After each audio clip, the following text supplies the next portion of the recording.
¿Qué tal? Muy buenas noches. Bienvenidos a Minuto 1 en la pantalla de C5N. Hoy, más que nunca, la realidad.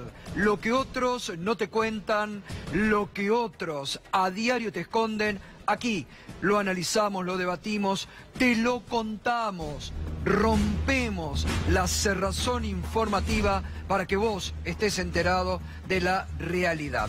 En un día donde hoy se esperaban con mucha expectativa cómo iban a reaccionar los mercados en la Argentina, internacionales, después que el viernes de la semana pasada el gobierno, el equipo económico y el presidente del Banco Central de la República Argentina salieran a jugar todas las cartas para tratar de frenar la estampida del dólar.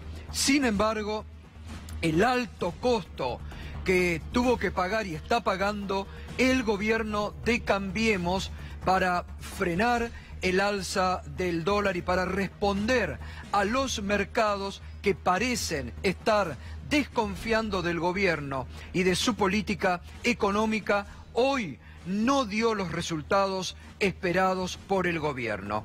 El dólar no paró. Subió respecto al cierre del viernes pasado. Se ubicó hoy a 22,33 puntos. 22 pesos 33 se ubicó el dólar, que subió respecto al cierre del viernes pasado. En un marco donde, reitero, se estrenaron las medidas anunciadas el viernes por el presidente del Banco Central, donde hoy los bancos incluso salieron por la exigencia del Banco Central a vender dólares, a inundar la plaza de dólares, donde tuvo que pagar un alto costo, mejor dicho, lo va a pagar la economía cotidiana, las pequeñas y medianas empresas, la suba de precios respecto a la tasa altísima que puso el Banco Central de 40 puntos y pese a todo eso, el dólar cerró a 22,33. Esto obligó, la preocupación del gobierno obligó a que por primera vez en mucho tiempo, el propio presidente Mauricio Macri convocara a una reunión de urgencia a su equipo económico en la Casa de Gobierno. Hacía mucho tiempo que Macri en persona no se reunía con todo el equipo económico. Estuvieron el presidente del Banco Central, Federico Sturzenegger, el ministro de Economía, Nicolás Duhovne, el ministro de Finanzas, Luis Caputo, y después el gobierno tuvo, allí también a la Casa Rosada, una reunión de emergencia con los socios políticos, esto es, los radicales, para tratar de llevar tranquilidad a sus socios políticos. Esta mañana, también en Olivos, el presidente recibió a la gobernadora de la provincia de Buenos Aires, María Eugenia Vidal, y al jefe de gobierno porteño, Horacio Rodríguez Larreta, con el fin de tranquilizarlos respecto a que la obra pública que ya ha comenzado se va a seguir desarrollando. Porque, ¿qué pasa? Dentro de las medidas anunciadas el viernes pasado por el equipo económico está la baja del déficit. 1,2 se ha comprometido el gobierno a bajar el déficit. ¿Eso qué significa? Menos obra pública, sobre todo para el 2019, cuando, sobre todo en la provincia de Buenos Aires, el gobierno pensaba mucha obra pública como parte del plan reelección del 2019. Eso va a quedar totalmente relegado, porque si el gobierno quiere cumplir en bajar 1 punto el déficit fiscal, significa que habrá menos obra pública.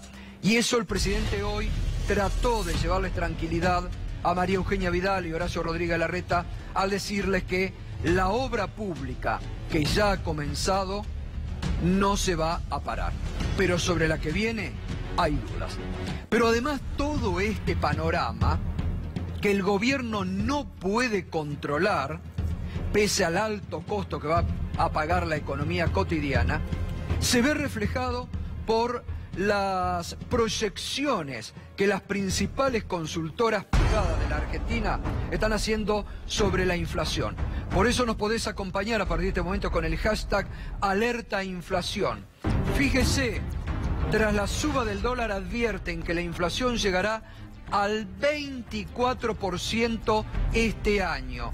Y eso, la consultora Ecolatina, eso como una proyección optimista, 24%, porque otras consultoras están ubicando que puede haber una inflación proyectada para este año entre el 25 y el 30%. ¿Escuchó bien? Entre el 25 y el 30%.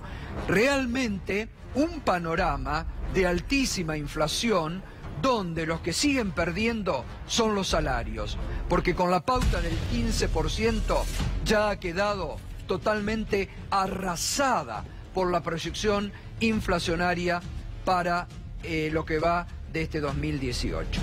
Fíjese lo que está proyectando la UMED, que es la Universidad Metropolitana, 2,9% para abril. La Universidad Metropolitana para la Educación y el Trabajo, 2,9% dice la UMED que fue la inflación del mes de abril. Para el primer cuatrimestre ya tenemos 10% de inflación. 10% de inflación, 2,9% según la UMED, la inflación del mes de abril. Es decir, es un conjunto de cuestiones de la realidad que están chocando con un relato del gobierno que ha sostenido que hoy, por ejemplo, lo que se ha tratado de transmitir, que las medidas aplicadas el viernes están dando resultados y en la práctica no han dado resultados. Volvió a subir el dólar. Fíjese lo que pasa con las acciones argentinas en Nueva York en el día de hoy. Fíjese la repercusión. Las acciones argentinas en Nueva York cayeron un 7%. Esto es desconfianza de los mercados internacionales, como se mostraron, como mostramos el viernes, la desconfianza también de los mercados internacionales en la República Argentina y en el gobierno de Mauricio Macri. Este fin de semana, el diario La Repubblica de Italia se sumó al conjunto de diarios. La semana pasada con Pedro Brigger se lo mostrábamos, cómo reaccionaron el Financial Times, el New York Times, Forbes, en forma negativa a una de las peores semanas que ha tenido el gobierno de Mauricio Macri. Fernando Alonso, buenas noches. Las expectativas, evidentemente, con todo este panorama, no se han visto acompañadas como esperaba el gobierno. Buenas noches, Gato. Es así como vos lo contás. En el gobierno dice, no, bueno, pero hay un clima internacional que está provocando una apreciación del dólar y la devaluación de todas las monedas de la región. Es cierto eso, pero no es lo que está impactando acá. La prueba está en lo que vos comentabas con la caída de las ADR, de la cotización de las acciones de empresas argentinas en Wall Street.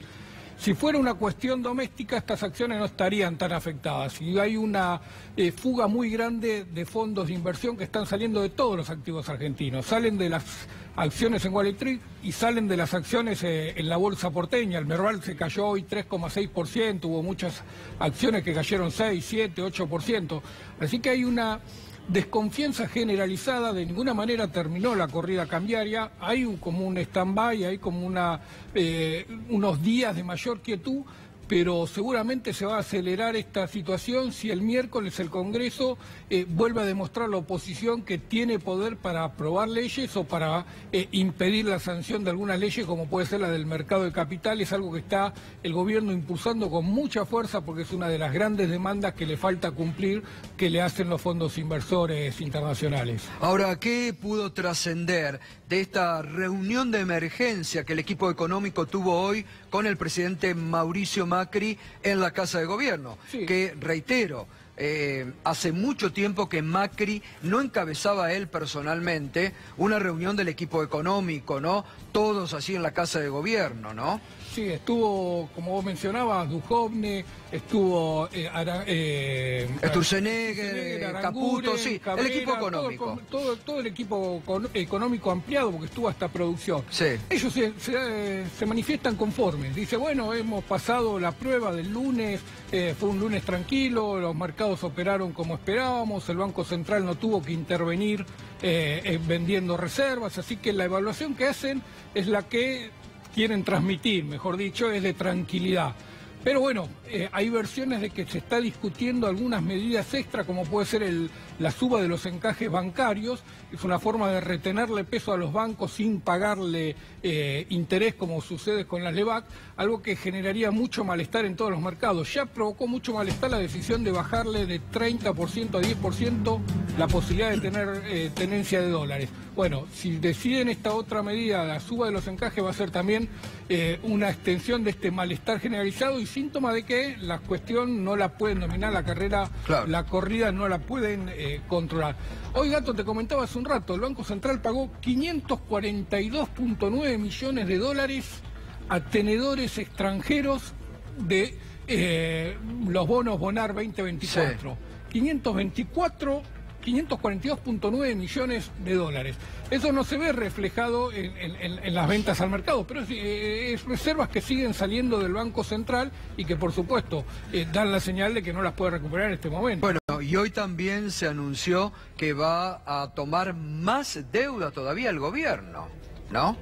Va a seguir tomando más deuda el gobierno a través del ministro de Finanzas. Sí, es lo que anunció la semana pasada, ¿no? Va a tomar deuda en el mercado local. Va a intentar capturar dólares en el mercado local. No quiere salir al exterior porque dice que el exterior está muy difícil, que la tasa subió mucho, que el clima financiero no acompaña. Entonces va a hacer 3 licitaciones de letes en el mercado local. Hay varias ya de estas que viene haciendo el ministro y que se supone serían una ayuda a Sturzenegger para controlar la masa de dinero.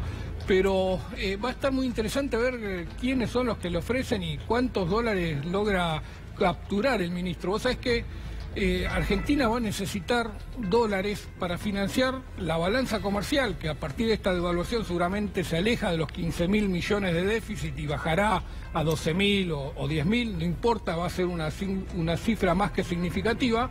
Tiene que financiar esa balanza comercial y tiene que financiar la fuga de divisas que sigue habiendo. Claro. Por lo tanto, si el ministro Caputo no consigue los dólares, bueno, la presión sobre la reserva va a ser muy, muy grande, porque claro, los que necesiten dólares van a ir por esos. Totalmente. Bueno, esto hoy reitero, reunión de emergencia en la Casa Rosada, el equipo económico en su conjunto, como hace mucho tiempo no ocurría, con el propio presidente Mauricio Macri, que pareciera que después de los cimbronazos de la semana pasada, se ha decidido él en persona a tomar las riendas y no dejar o en el vicejefe de gabinete Quintana o Lopetegui, que son los que más cuestionados han estado en estas últimas semanas por la corrida cambiaria que tuvo que soportar el gobierno. Y después la reunión política, la reunión con sus socios de Cambiemos. Se anunciaba una conferencia de prensa y terminó hablando el gobernador de la provincia de Mendoza, el radical Cornejo, a la salida de la Casa de Gobierno, y lo único que dijo es: llevamos tranquilidad. No pueden, en estos momentos de una coyuntura económica, la más difícil que atraviesa el gobierno, salir un gobernador aliado del gobierno que sale a pedir radical, que sale a pedir tranquilidad, cuando la expectativa de la población realmente es otra. También esto, hay que decirlo, se produce en un momento de quiebre del relato del oficialismo y del relato de los medios que han acompañado este relato permanente del gobierno de Cambiemos. Esto se está viendo cada vez más a través, reitero, de aquellos periodistas que han acompañado en forma muy cerrada el relato del gobierno y que o ya no logran convencer a sus propios seguidores y les ha impactado negativamente ratings o, bueno, las proyecciones que se hacen, o como ocurrió durante el fin de semana con la señora Mirta Legrand, que salió a decir públicamente que estaba decepcionada por el gobierno de Mauricio Macri. La escuchamos, fíjese.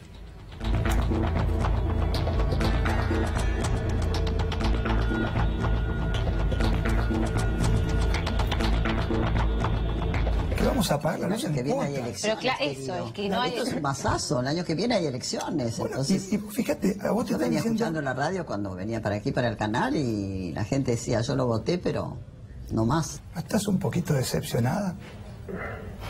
¿Qué me preguntás? Sí. ¿Si estoy decepcionada? Sí, estoy decepcionada. Sí. Sí, a mí me tomó de sorpresa, a mí como a millones de argentinos, ¿no? Yo hice mucho para que este gobierno ganara. Por eso te lo pregunto. Y es como que me hubieran defraudado. Yo me siento defraudado. Esto va a salir en todos los portales. Pero me siento defraudado, digo la verdad. ¿Sabes qué? Me da como rabia, como fastidio. Me da rabia.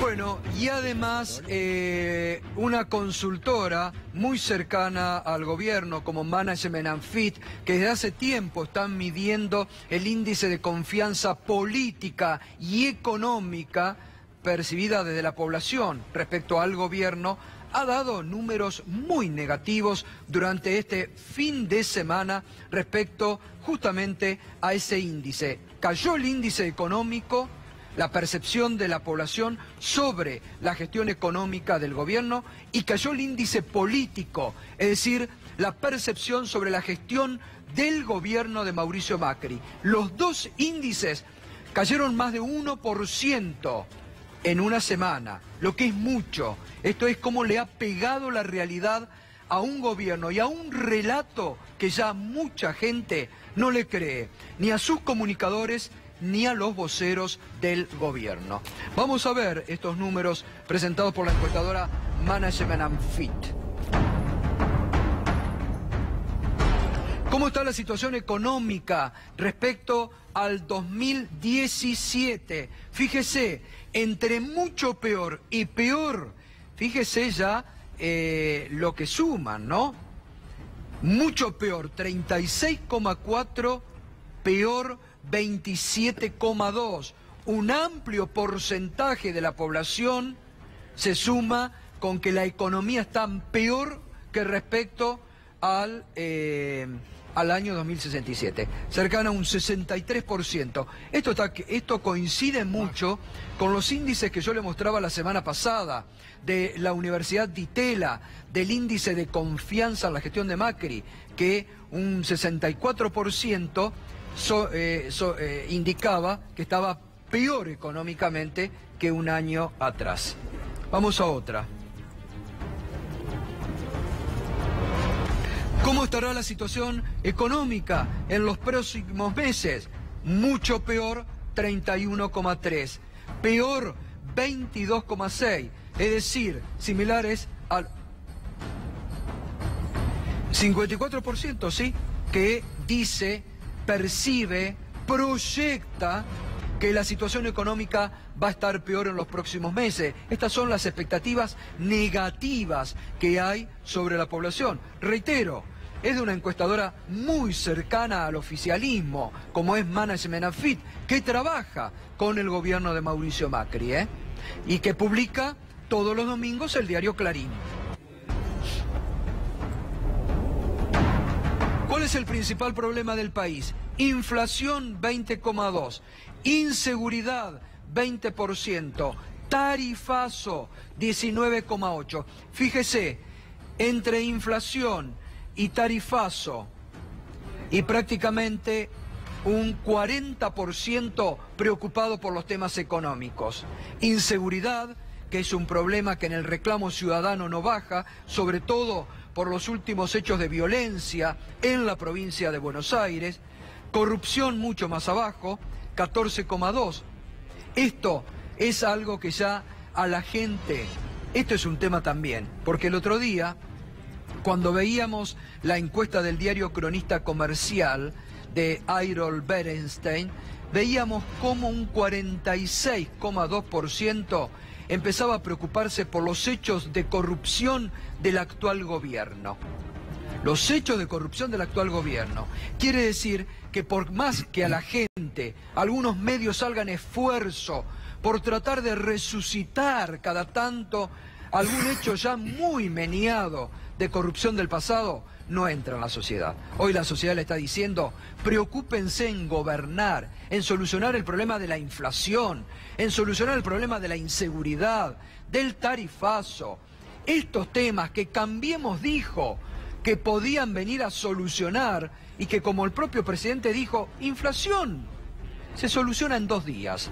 Inflación es lo más fácil de solucionar y estamos proyectando para este año 24 o más de inflación, rompiendo todas las metas proyectadas por la autoridad monetaria. Desempleo, preocupación también, 9,5, pobreza. Vamos a ver otra placa. ¿Aprueba o desaprueba la gestión de Macri? Desaprueba el 54,9%. Reitero este dato porque es fundamental. Es la encuestadora Management & Fit, muy cercana al gobierno, que publica todos los fines de semana el diario Clarín. No es ninguna consultora kirchnerista, ni de un diario de la oposición, ni de este canal. Es Management & Fit, que dice que desaprueba 54,9% la gestión del gobierno de Macri.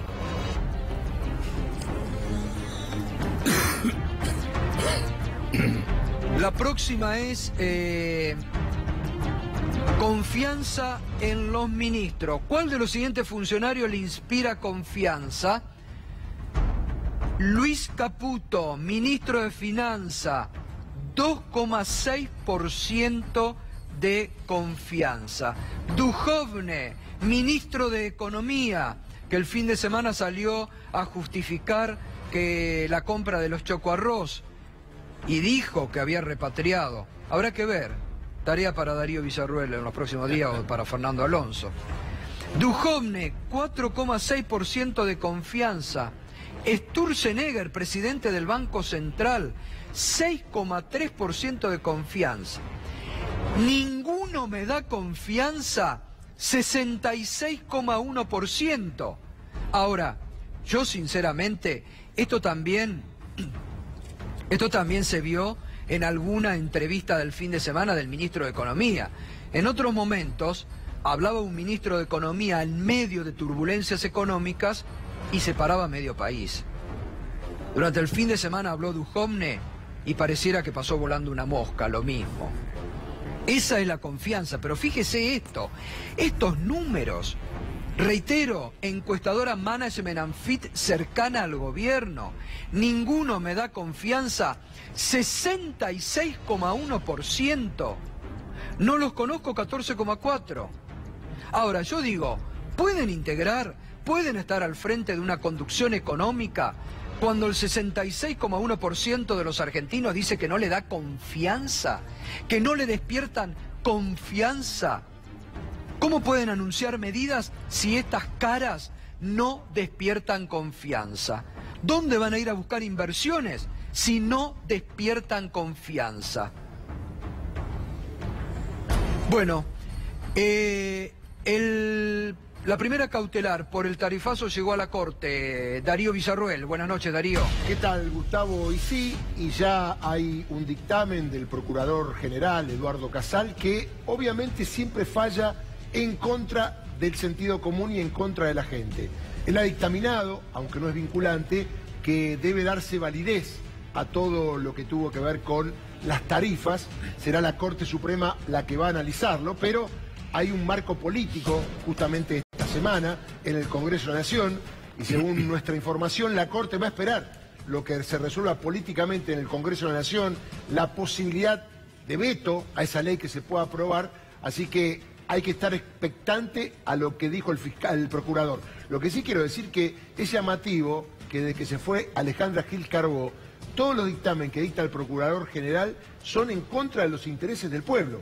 Es decir, a favor si del no gobierno. Son vinculantes, obviamente es a favor del gobierno. Claro. Y esto es muy preocupante para los ciudadanos comunes que tienen este tipo de problemas. Ahora, también qué desafío para la propia Corte Suprema de Justicia de la Nación, porque fue esta Corte la que había dictaminado cuando los tremendos tarifazos del 2016, ¿te acordás, Darío? Claro. Que tenían que ser razonables y dentro de un esquema que la gente los pueda pagar. Nada de eso ha cumplido el gobierno. Por eso, ¿la Corte mantendrá esos principios o habrá cambiado su parecer respecto a lo que opinaba antes? Buena pregunta, y recordemos que la Corte por unanimidad, cuando habló de racionalidad, resolvió el tema respecto de lo que se había planteado con la luz, de acuerdo en aquel caso. Creo que la Corte no se va a tirar contra la mayoría de la población, lo que va a generar ahí un problema con el gobierno, pero me parece que va a manejar los tiempos políticos, va a esperar algún acuerdo, si es que hay lugar todavía para un acuerdo, para evitar un fallo duro contra el gobierno, que sumado a un posible veto de la ley, va a ser un caldo de cultivo complicado para el gobierno, porque los datos que diste vos, Gato, tienen mucho que ver con el tarifazo y tiene mucho que ver con el malestar del presidente. Me contaron que lo que más le preocupa a Mauricio Macri, llama la atención, son las encuestas de su imagen negativa, cuando debería estar preocupado por otras cuestiones. Cada vez que llega una encuesta se enloquece, como se enloqueció, ¿se acuerdan con el fallo que liberó a Cristóbal López y Fabián de Sousa? Bueno, se enloquece y lo que quiere es que bajen los números. En realidad tiene que preocuparse, me parece, por otras cosas, y no que las encuestas obviamente le sean favorables, porque le van muy mal y son encuestadores cercanos al gobierno. Bueno, eso es prueba de lo que estás diciendo vos, Darío, es estas reuniones que hoy tuvieron del ala económica, política en la Casa Rosada, que lejos de transmitir tranquilidad, están demostrando preocupación, porque reitero, Fernando, vos también podés sumarte, ¿cuánto hace que Macri no tenía una reunión él con el equipo económico? Era tarea que venían haciendo, según nuestros colegas que saben de toda la intimidad del gobierno, reuniones que venían manteniendo o Mario Quintana, o Marcos Peña, o Lopetegui, que bajaban la línea. Se ve que esos cortocircuitos que hay a nivel del equipo económico han llegado a un punto de tal tensión, de fricción, y que las medidas no dan resultado, que el propio presidente tiene que asumir la conducción política de ponerse al frente del ajustazo que están proponiendo para tratar de salir de esta difícil coyuntura económica, ¿no? Gato, tomaron medidas muy trascendentes. Anunciaron 30 spots para explicar lo que están haciendo. Sí, no hay ninguna vocación de cambiar, no hay ninguna vocación de reconocer errores, sino es todo un problema de comunicación. Es todo un problema de cómo transmitirle a la gente que lo que hacen está bien. Así que hubo una decisión, se conoció este fin de semana, de avanzar con una campaña de spot. Hay ya uno en circulación, el fin de semana se presentó el primero, pero dicen que van a ser 30 en total, explicando que ahora se puede, explicando las obras que están realizando, mostrando las alcantarillas nuevas, pequeñas obras en todo el país diciendo que están haciendo las cosas. Así que en vez de asumir lo que reflejan las encuestas y ver los errores a corregir, están promocionando o vuelven con campañas de propaganda para intentar convencer por ese lado. ¿Vos decís que van a mostrar también los 10 kilómetros de subte de la Ciudad de Buenos Aires, ya que aumenta mañana? Bueno, me parece que ese era el spot 31 que no llegaron. Y tanto es así, Gustavo, lo que estamos diciendo, vos lo comentaste al principio, que el periodismo oficialista, que está en la mayoría de los medios, hoy, le ha bajado los decibeles al apoyo. Y esto se está viendo, porque inclusive cuando los canales oficialistas y las radios le dieron el micrófono al ministro de Economía, muy poca expectativa en la sociedad propósito de los números, porque nadie le cree al hombre del Choco Arroz. Pero fíjate vos, yo la verdad estaría muy preocupado si fuera ministro de este gobierno, ministro económico, con los índices que recién mostraban. El 66% de la población. Caputo tiene un 2,6% de confianza. Duhovne, el ministro de Economía, 4,6%. Sturzenegger, 6,3%. El 66% no le da ningún tipo de confianza. Y la verdad que si yo fuera presidente y tengo ministros que no despiertan confianza a la población, Y la verdad que estaría muy preocupado. Pero muy preocupado. Vos sabés que le hablamos a los mercados nosotros. Entonces estos ministros...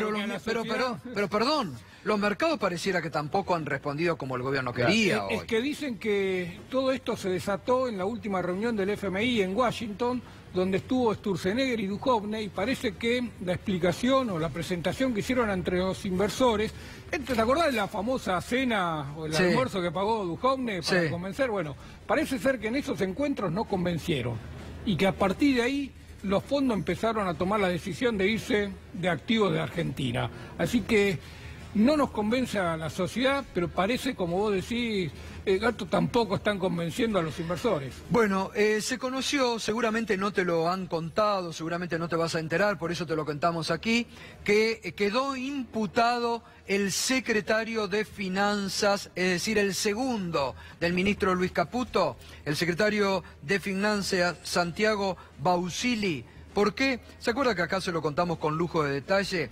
Santiago Bausili, antes de ingresar al gobierno de Mauricio Macri, trabajaba en el banco Deutsche Bank. En el Deutsche Bank trabajaba, ¿no, Fernando? Sí, en el 8.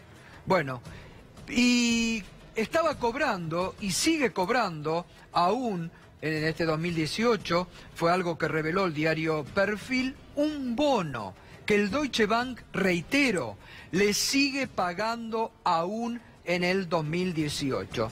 Realmente un escándalo ético que no corresponde y ahora está imputado en la justicia, ¿no, Darío? Exactamente, imputado quiere decir que está sospechado de la comisión de algún delito. Acá podría haber negociaciones incompatibles con la función pública.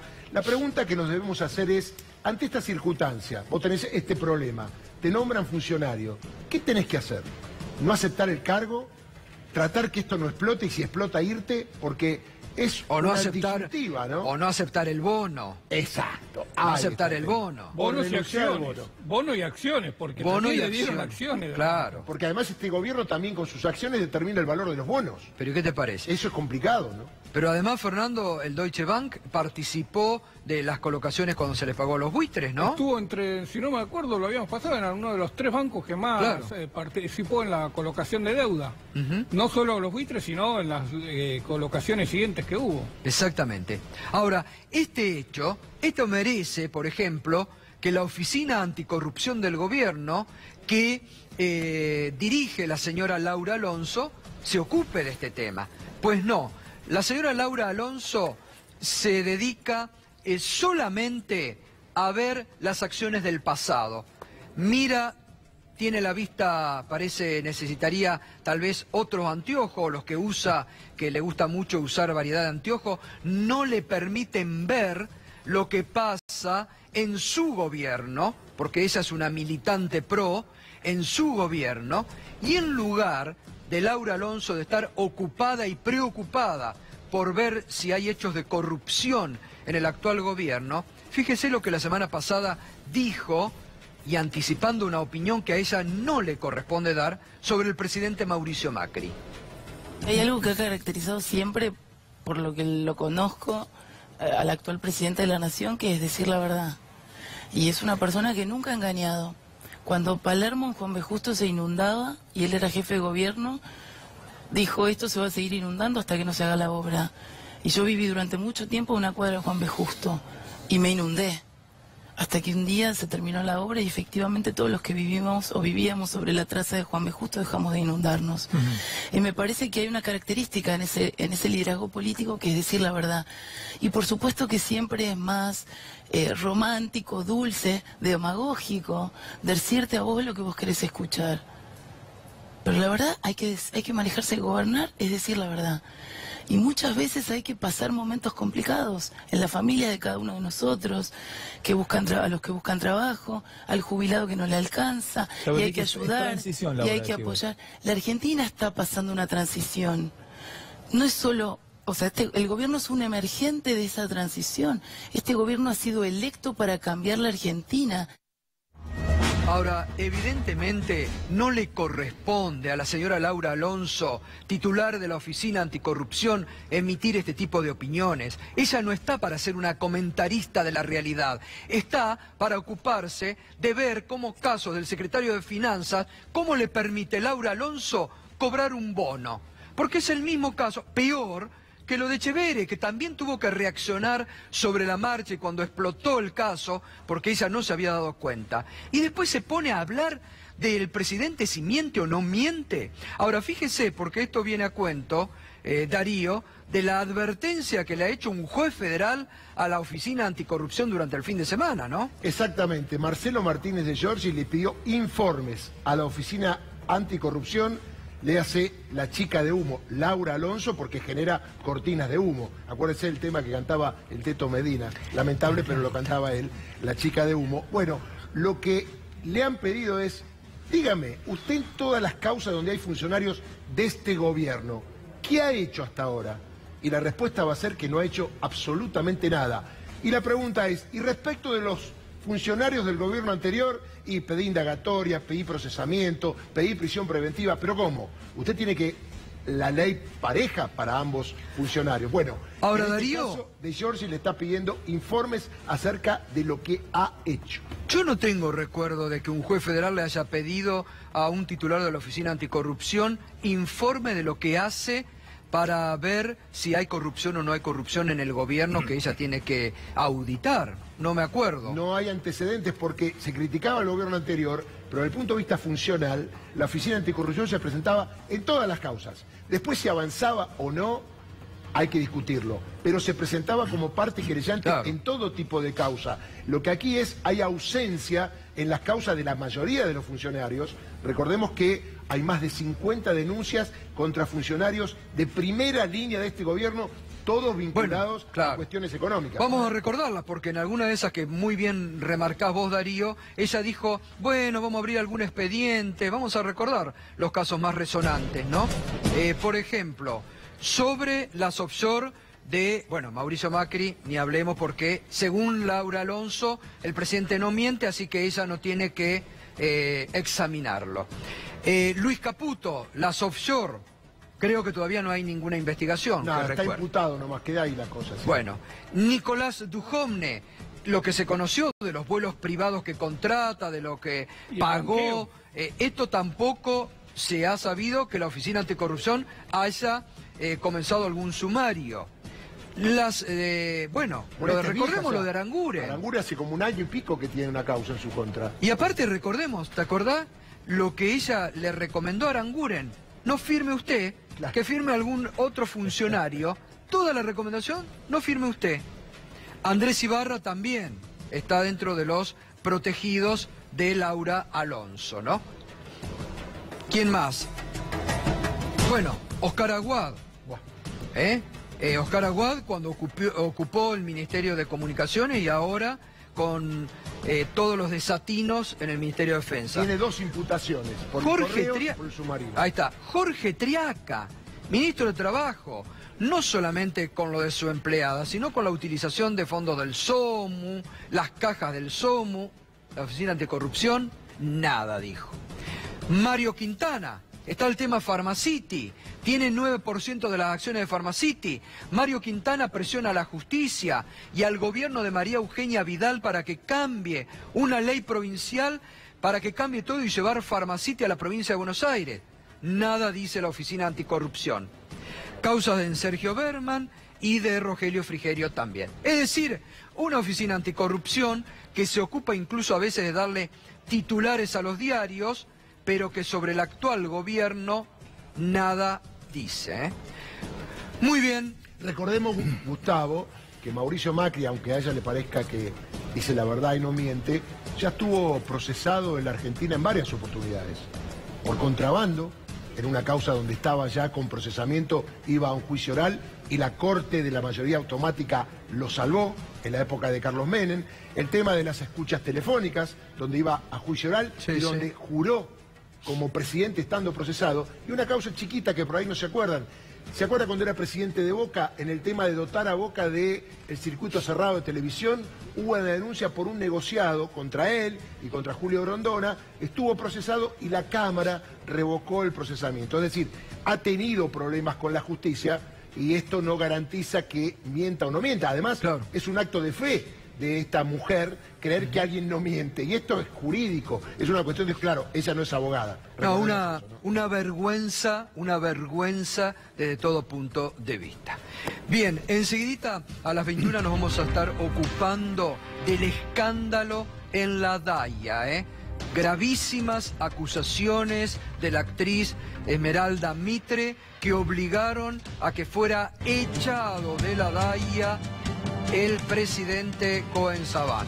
Enseguida vamos a estar con los testimonios del nuevo presidente, de Esmeralda Mitre, una situación sumamente delicada y grave, porque estamos hablando de acoso y de extorsión por parte del presidente de una de las instituciones más importantes de la comunidad judía, un escándalo de proporciones que pareciera no termina con la renuncia del expresidente acusado, reitero, de acoso y de pedido de coima o de dádiva o de una extorsión monetaria.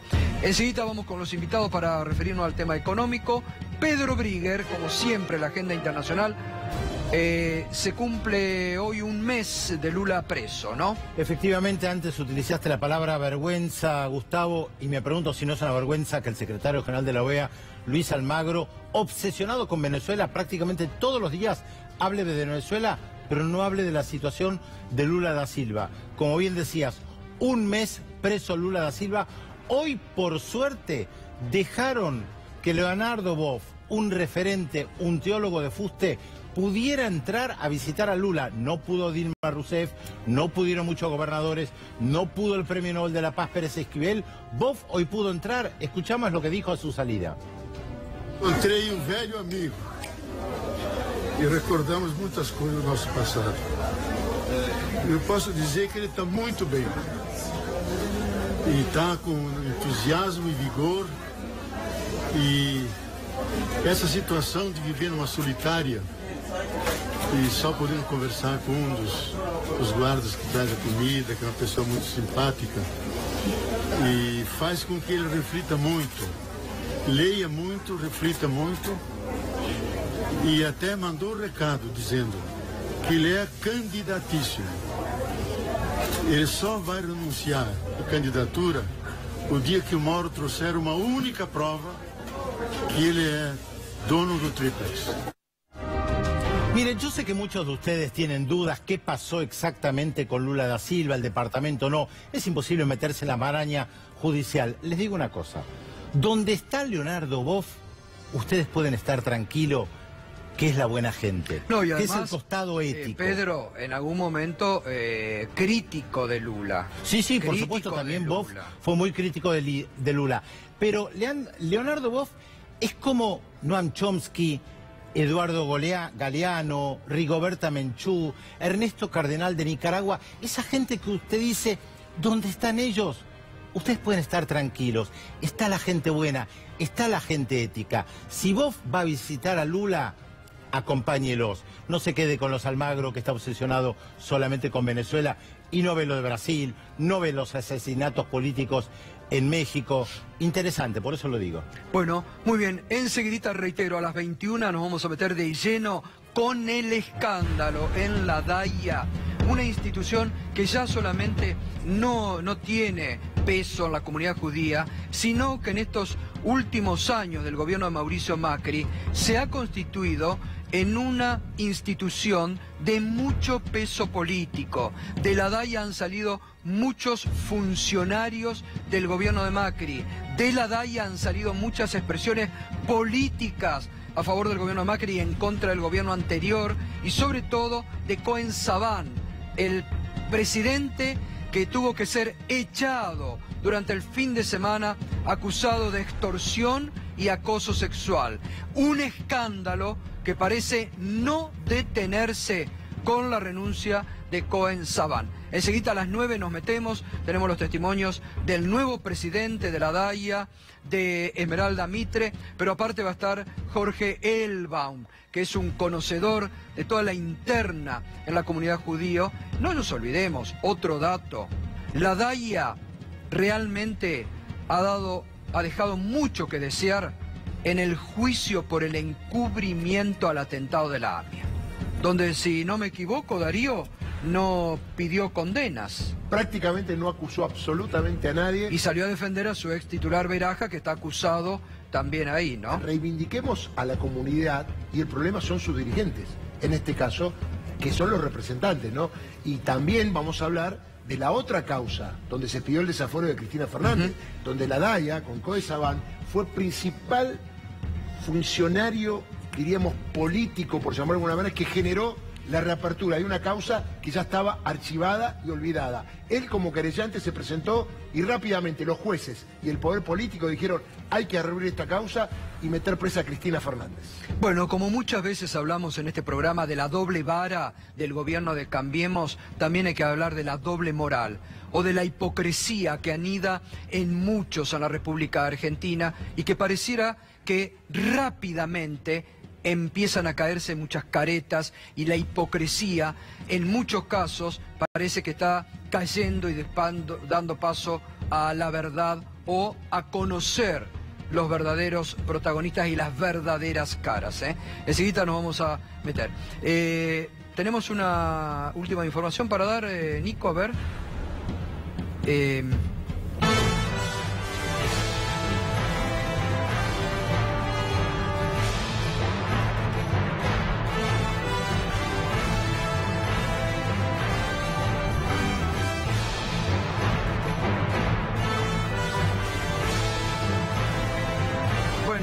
Ha quedado suspendido el aumento, el tarifazo en el subte. La justicia porteña acaba de frenar el tarifazo al subte. Mañana no hay aumento. Esto es porque la justicia porteña ha aceptado una cautelar. Hace instante también lo anunciaba Miriam Bregman. Urgente se acaba de suspender el tarifazo en el subte por el amparo que presentamos con Patricio Del Corro. Patricio Del Corro, legislador del PTS. Exactamente. Bueno, así que al menos una buena noticia, porque iba a ser duro el aumento en el subte. Sí, venía el aumento y era 8%, ¿no? El aumento pasaba a 11 pesos. 11 pesos pasaba a 11 o 12. No, 11 pesos pasaba. Creo que ahora 11 y después a 12. Y reivindicar el fallo de la justicia, ¿no? Recordemos que la justicia está perseguida y hay un juez que se anima a decir: medida cautelar a favor de la gente, vamos a analizar por qué se aumenta esta cantidad. Bueno, suspendido el tarifazo en el subte. Nos acompaña Claudio Lozano, economista, Damián Regalini, de Proteger. Buenas noches, ¿no? Claudio, ¿y cómo estás analizando las últimas medidas tomadas el viernes por el gobierno, que hoy parece que no han podido lograr porque el dólar volvió a aumentar, ¿no? Mirá, es casi, yo diría, una suerte de paradoja, porque en realidad el resultado de la corrida es digamos, hay una política que produce el problema y como solución lo que se hace es profundizar esa política, no resolver el problema. En realidad el gobierno de Macri agravó el cuadro de fragilidad y de vulnerabilidad de la Argentina, gobernando sobre la base de un incremento exponencial de la deuda, para que tengamos una idea, y además agravándolo sobre la base de la apertura comercial, financiera, desregulación y demás. El resultado concreto es que Argentina hoy, de cada 10 dólares que necesita, produce 6. Los otros 4 dólares los tiene que buscar vía endeudamiento o vía ingreso de capital especulativo. Eso implica un agujero de 40.000 millones de dólares al año. Esa realidad se pone en jaque cada vez que aparecen cuestiones que afectan estos intereses. Uno de estos problemas fue la modificación en la tasa de interés internacional en los Estados Unidos, Otro es las señales de dificultad del gobierno para gobernar su estrategia política, porque cuando pretende llevar adelante el tarifazo se encuentra, como está encontrándose hoy, con resistencias a partir de presentaciones políticas y jurídicas concretas, o con el acuerdo opositor en el Parlamento que le permite desarmar el aumento del tarifazo. Entonces hay un escenario internacional que no le responde, hay una situación de dificultad en la gobernabilidad, y hay otro tema que es, hay un vencimiento de 30.000 millones de dólares del EVAX el 14 de mayo, donde obviamente... Ahora, las medidas que anunció el viernes. Las medidas son más ajuste fiscal para dar señal de que voy a pagar la deuda, es el único objetivo que tienen, clavar una tasa de interés que lo único que hace es premiar la especulación financiera del 40% que está dirigida a la renovación de las LEVAC. Claudio, que los mercados mucho no les creen, porque los mercados no le van, o sea, la situación de inestabilidad se va a mantener hasta la renovación de las LEVAC del 14-15 de mayo, porque le van a reclamar el premio mayor, el mayor nivel de tasa de interés posible. Es decir, así que vamos a tener un escenario inestable. El escenario hoy es un escenario que no tiene el mismo nivel de conflictividad que tenía en la semana pasada, pero va a seguir siendo inestable. Damián, ¿y esta tasa al 40% a ustedes en la industria textil o en las pequeñas y medianas empresas, cómo la tomaron? Mal. La tasa de este nivel, que es un nivel récord en el mundo, a nosotros nos destruye. Como la gran mayoría de decisiones que se han tomado de política económica en el gobierno, que han atentado y atentan contra la generación de trabajo, contra las inversiones y contra el trabajo productivo. O sea, lo que decía Claudio, cada vez va a haber menos dólares en el país, genuinos para pagar la deuda. Porque todo lo que está haciendo el gobierno de Cambiemos es para que haya cada vez menos trabajo y para que haya cada vez menos inversión productiva. Las pymes vivimos de la financiación, del cambio de cheques. Básicamente nuestra herramienta para financiarnos, así como una persona tiene su tarjeta de crédito para salir a consumir, al supermercado, al shopping, donde fuera, nosotros las pymes tenemos el cambio de cheques. La única diferencia es que no tenemos el euro a 12, siempre es con interés. Estamos cambiando cheques a una tasa que es récord en el mundo, en un escenario en donde cayeron las ventas, porque el gobierno combate la inflación enfriando la economía, las ventas cayeron, las paritarias se negocian siempre por debajo de la inflación real, y nosotros nos encontramos con menos ventas, con más costos fijos porque los tarifazos nos están dañando seriamente, y con una tasa de interés para cambiar los cheques en los bancos que es terrible, es usuraria, realmente es un escenario muy complicado y el panorama que se ve para adelante es terrible. Es decir, porque esto es todo irracional. La tasa de interés, lo que él dice, la tasa de interés, ¿qué función debería tener? Financiar el desarrollo productivo. Sí, ahora, la función que tiene hoy no es esa, es garantizar la mayor renta financiera en dólares a los dueños de los dólares, exportadores, bancos, capital financiero local o internacional, es eso. Entonces, ¿con eso qué garantizan? Me ingresan dólares, el Banco Central tiene reservas fruto del endeudamiento, no de ninguna cuestión genuina, y al mismo tiempo mantiene retrasado el dólar para poder pagar la deuda. Es un sistema absurdo, que es la tercera vez que en la Argentina lo estamos viviendo, lo vivimos con la dictadura, lo vivimos con Cavallo, lo estamos viviendo ahora y siempre terminó igual, conmoción social o crisis por exceso de endeudamiento. Aparte, fíjate qué paradoja, el gobierno nos saca la ayuda o el acompañamiento a las tarifas a los consumidores y a las pymes, diciendo que se tiene que achicar el Estado. Y se subsidia ahora una tasa de interés para combatir la inflación que demostró ser una herramienta inútil. Y si no es una herramienta inútil, es el negocio de alguien. Pero, digo, a ver, ese subsidio que se ahorraron, entre comillas, en las tarifas, lo están aplicando para subsidiar una herramienta inútil o el negocio de alguien. Realmente no lo puedo dilucidar, pero es sospechoso. Bueno, se quedan, por favor. Ahora seguimos con el análisis, porque como yo les digo, no los quiero cansar con la muletilla, pero esta es la realidad. Esta es la realidad. De personas que están sufriendo en carne propia lo que el gobierno está queriendo, como dice Claudio, beneficiar a los que se han llevado los dólares al exterior. No los dejan acá en la Argentina para producir. A ver si entendemos. Porque después el ministro Cabrera dice que no tiene conocimiento de que cierren pequeñas y medianas empresas en la Argentina. Bueno, tal vez le conviene mirar C5N al ministro Cabrera o a los